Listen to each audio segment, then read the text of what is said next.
Mesdames, Messieurs, bonsoir et bienvenue à cette édition Le Sommaire.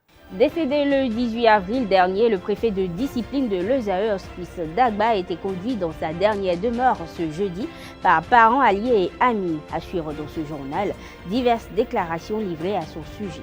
3000 plateaux d'œufs d'origine douteuse et impropre à la consommation ont été détruits mardi 23 mai à Porto Novo. C'est sous la supervision de la direction départementale de l'agriculture et de l'élevage ainsi que de la pêche de l'Ouémé. En raison de la célébration de la fête de Pentecôte, la journée du lundi 29 mai est déclarée férié, chômé et payée sur toute l'étendue du territoire national, annonce le ministre du Travail et de la Fonction publique dans un communiqué en date du 24 mai.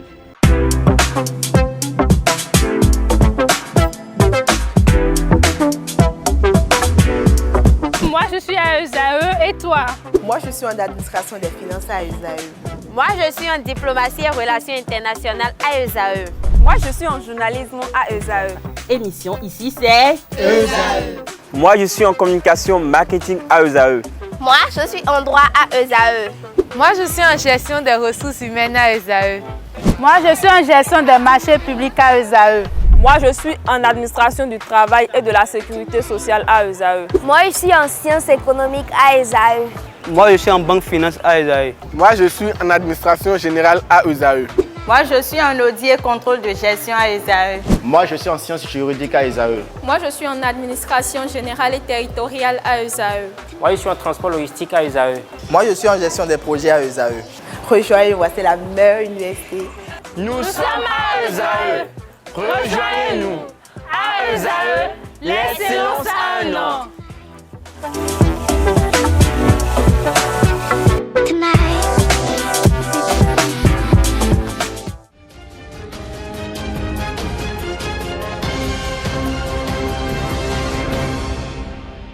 Le gouvernement du président Patrice Talon a bouclé 2 années dans son second mandat en mai 2023. Plusieurs réalisations ont été effectuées. Le père Arnaud Éric Guénounon, philosophe politique et analyste politique, a fait un bilan des acquis et a formulé les attentes. Suivez ses propos au micro de Anaël Dobou. 2 ans de Patrice Talon dans ce deuxième mandat.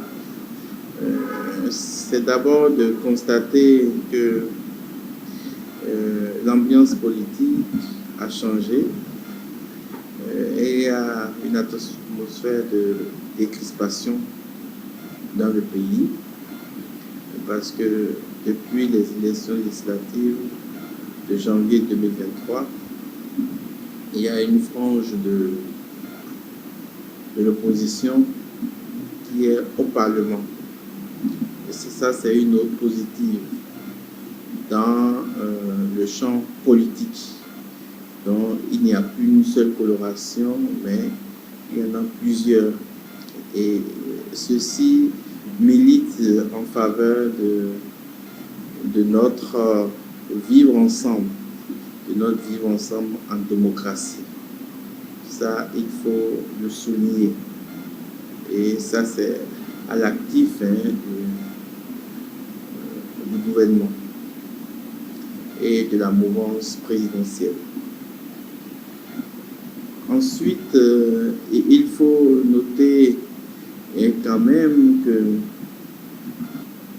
au plan du développement, les initiatives de développement sont toujours en cours. Le Conseil des ministres a décidé de poursuivre le bitumage de plusieurs routes à l'intérieur du pays. Je me réjouis particulièrement de la route Niki-Kalalé qui fait environ 150 km et que moi-même, avec mes collaborateurs, j'ai eu à parcourir en 2h30 en piste. Et donc, ce sont des réalités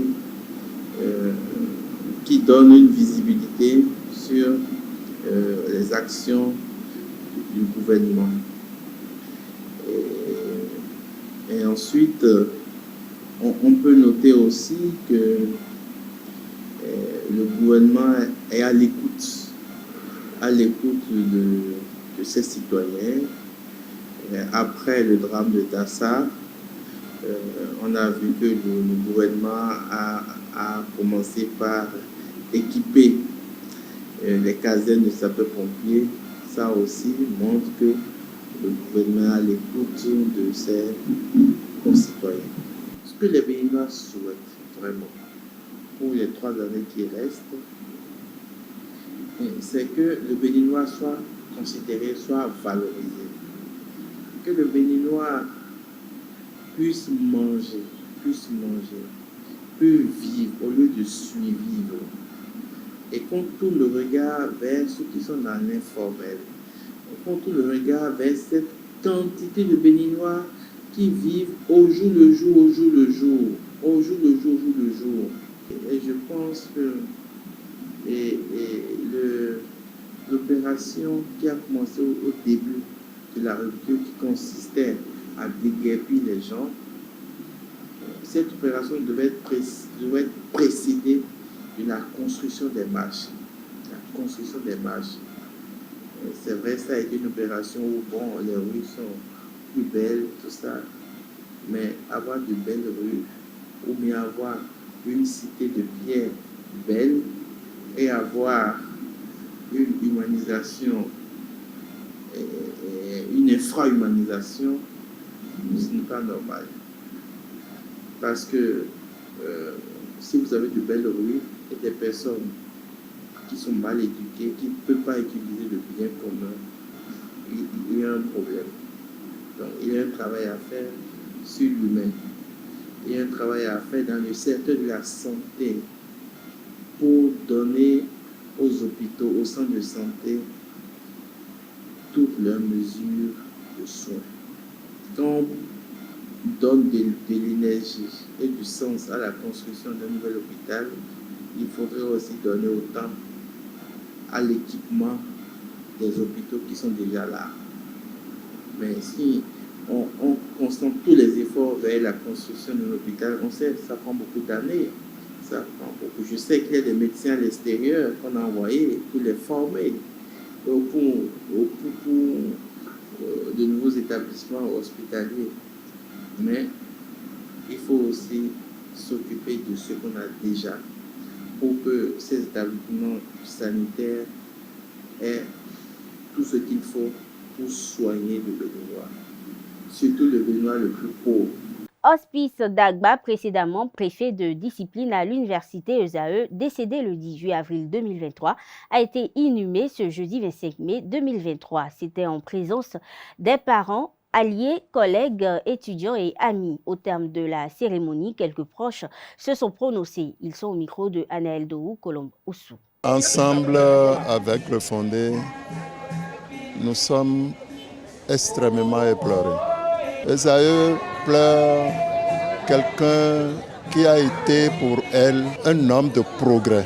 ESAE a perdu quelqu'un de très social. Tout le personnel l'apprécie. Le maître du temps, comme on l'a dit, a appelé et il doit répondre au maître du temps. Je suis sûr qu'il sera heureux là où il est parce qu'il a rendu tout le monde heureux à ESAE. Vraiment, je suis peiné. Déjà, quand on nous a annoncé la mort du préfet, on était bouleversés et tout. Actuellement, on est encore plus bouleversés lors de son enterrement. On ne peut que remercier le Seigneur parce que tout ce qu'il fait est grâce. Nous prions pour la famille du défunt et que la paix règne à jamais entre eux. Il fut un préfet très généreux envers moi personnellement. C'était un père, c'était un ami à moi. Donc, apprendre sa mort, ça m'a vraiment attristé. Mais nul ne peut échapper à la volonté de Dieu. Donc, que Dieu puisse juste l'accompagner dans son âme de mère. J'ai pu l'épingler parmi mes fidèles.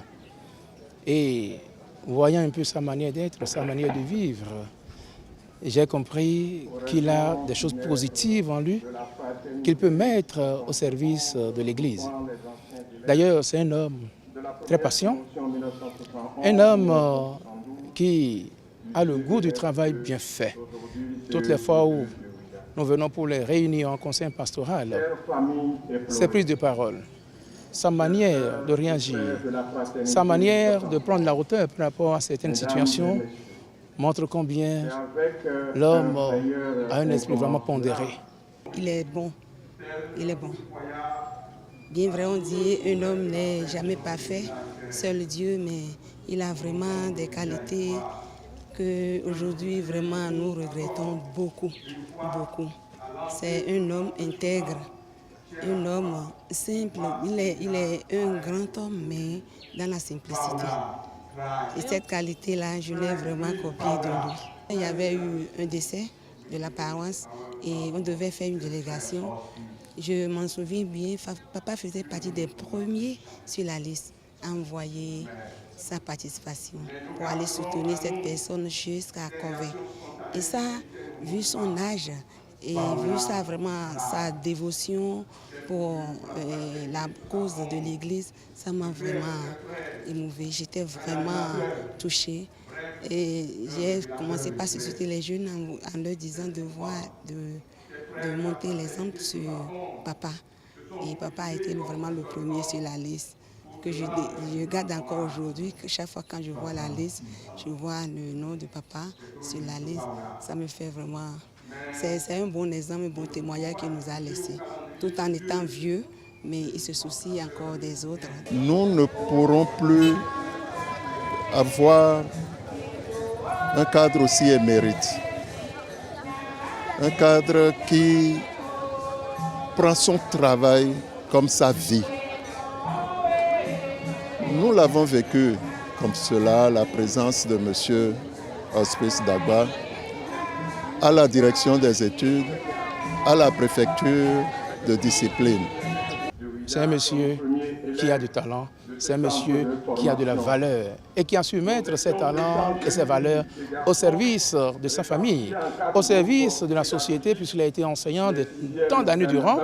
Il a formé des élites pour ce pays et au service aussi de son église locale qu'il a essayé de servir autant que peut se faire avant que le Seigneur le rappelle à lui le 18 avril passé aux environs de 22h, 23h par là. Hospice va beaucoup nous manquer. Je ne sais pas quelle sera l'alchimie pour combler ce vide, mais le fondé a toujours les solutions. À l'occasion de la Pentecôte et conformément aux dispositions de la loi du 27 juillet 1990 fixant les fêtes légales en République du Bénin, la journée du lundi 29 mai 2023 déclarée férié, chômé et payé sur toute l'étendue du territoire national, selon un communiqué du ministre du Travail et de la Fonction publique. Occasion saisie par la ministre Adjat Matisse pour souhaiter une bonne fête de la Pentecôte à toute la communauté chrétienne. Célébrée par les chrétiens, la Pentecôte marque la venue de l'Esprit Saint sur les apôtres le 5e jour après Pâques, c'est-à-dire après la résurrection et l'ascension de Jésus-Christ.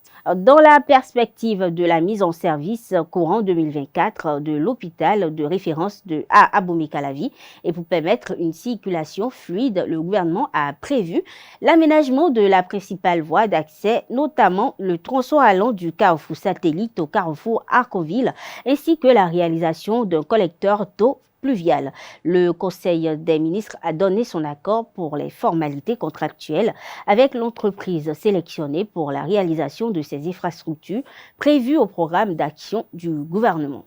Un AVC est une interruption soudaine de l'apport sanguin au cerveau qui se développe chez l'être humain.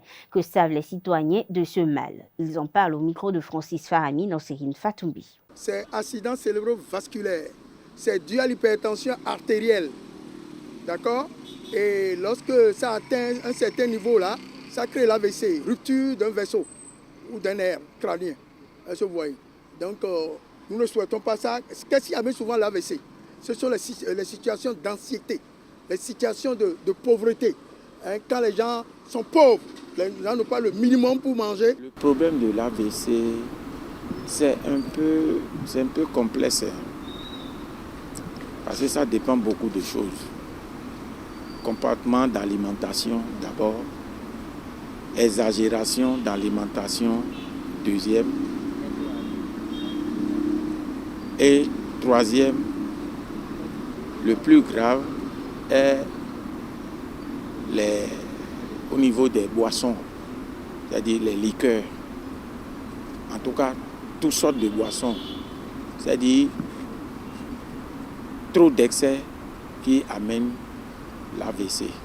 C'est dû aussi à nos produits chimiques que nous consommons. Donc il y a aussi la peur. Donc chaque fois nous devons faire aussi bilan de santé.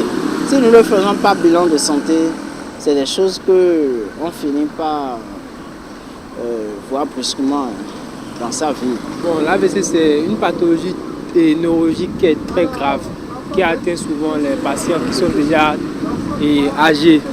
Donc ça peut avoir beaucoup de séquelles chez les patients. Ça n'est pas une personne, que ça soit petit, que ça soit grand. Mais pour que l'AVC se manifeste, c'est surtout au niveau du deuxième âge en allant vers la troisième âge. C'est là où ça commence à se manifester. Il faut savoir ce qu'on doit manger, ce qu'on ne doit pas. On ne doit pas manger. Et il faut aussi faire le sport. Pas de long sport, hein, parce qu'il y a des gens qui souffrent de maladies de cœur. Donc quand ils font le sport, ça dépasse les limites, ça peut aussi amener l'AVC. Il faut que l'homme en question, l'être humain en question, prend soin de lui-même et savoir ce qu'il veut manger, savoir ce qu'il veut boire. Chez moi, la meilleure boisson, c'est de l'eau.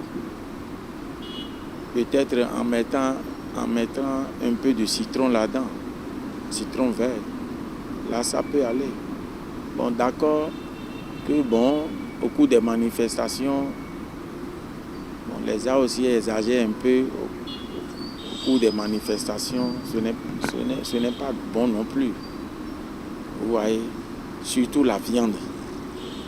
C'est le nœud du problème. La viande, c'est l'élément déclencheur de l'AVC, ça. Le contenu d'une camionnette a résonné dans la région Ouémé-Plateau. Il y a quelques jours, a été déversé dans une fosse mardi 23 mai dernier à Porto Novo sous la supervision de la direction départementale de l'agriculture, de l'élevage et de la pêche de l'Ouémé. Les plateaux d'œufs avaient été saisis lors de l'interception d'une camionnette dans la région en question. Les excès de vitesse, le non-port de ceinture de sécurité et de casque, la fatigue ou la conduite en état d'ébriété sont entre autres ces comportements des usagers de la route qui conduisent aux accidents de circulation au Bénin. Les citoyens de la ville de Cotonou nous livrent leurs impressions à ce sujet et dénoncent ce genre de comportement. Au micro de Quentin Amoussou. Quand ils ont annoncé placer des radars dans les feux tricolores, là c'est bon. Ceux qui ne respectent pas les feux tricolores, ceux qui font excès de vitesse, les chauffeurs, les conducteurs de bus et de gros porteurs qui font d'excès de vitesse sur les grandes routes et même parfois dans les agglomérations. Alors là, je suis d'accord, mais ce n'est pas une révision qu'il faut faire. Les codes qui existaient là, ça va. Maintenant, si vous voulez renforcer les mesures de sécurité, comme en Europe, les policiers ne jouent pas leur rôle. Il y a des postes de police un peu partout, sur les grands carrefours. J'étais au grand carrefour Saint-Michel, quand un Zémi-Diaman, on était en feu rouge. Moi, j'ai une habitude, je ne brûle jamais le feu. Le gars, il vient, il me dépasse, il brûle le feu, il va tout droit. Mais pourtant, il y a un poste de police qui est là. Pourquoi ne pas l'arrêter? L'être humain, sans un suivi derrière soi, on n'arrive pas à respecter les choses. Peut-être qu'on est dans une urgence, on se permet de conduire comme on veut parce qu'on a une urgence, quoi. Donc, le fait qu'on a les agences de sécurité, on sait qu'à tel endroit maintenant, j'aurai les agences de sécurité qui sont là pour contrôler la situation. On se met au moins en règle. Au Bénin, nous circulons mal. Nous appliquons mal le code de la route. Et comment? Le code de la route est bien établi, hein, bien fait, bien structuré.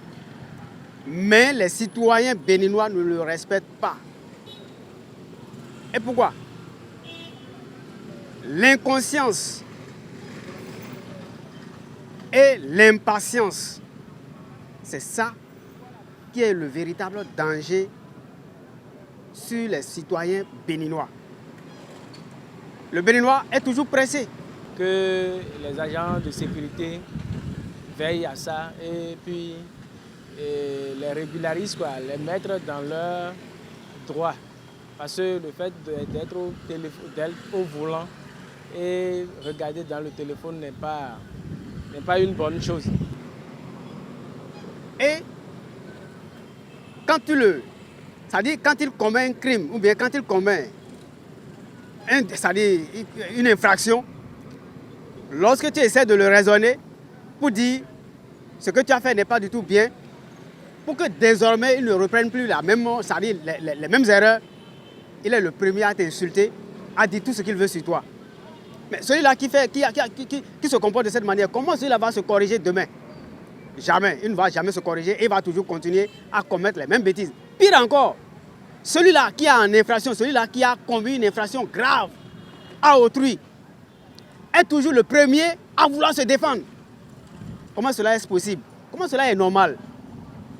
Et je dis, ceux-mêmes qu'on croit détenir les bons comportements, le bon civisme, c'est ceux-là même qui sont dans ces cas-là.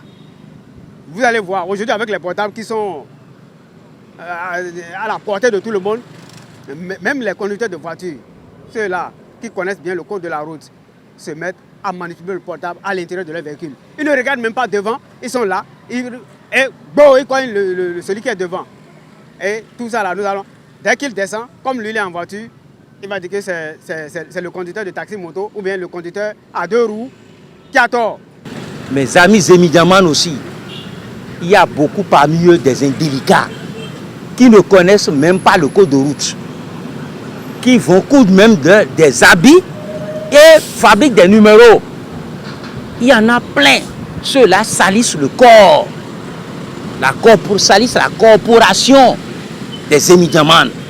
Un Golf 18 trous Championship sera bientôt construit à Avlekete dans la commune de Ouida. La décision a été prise mercredi 24 mai 2023 en Conseil des ministres. Il est question de construire un Golf 18 trous Championship dans la dite localité. Le problème,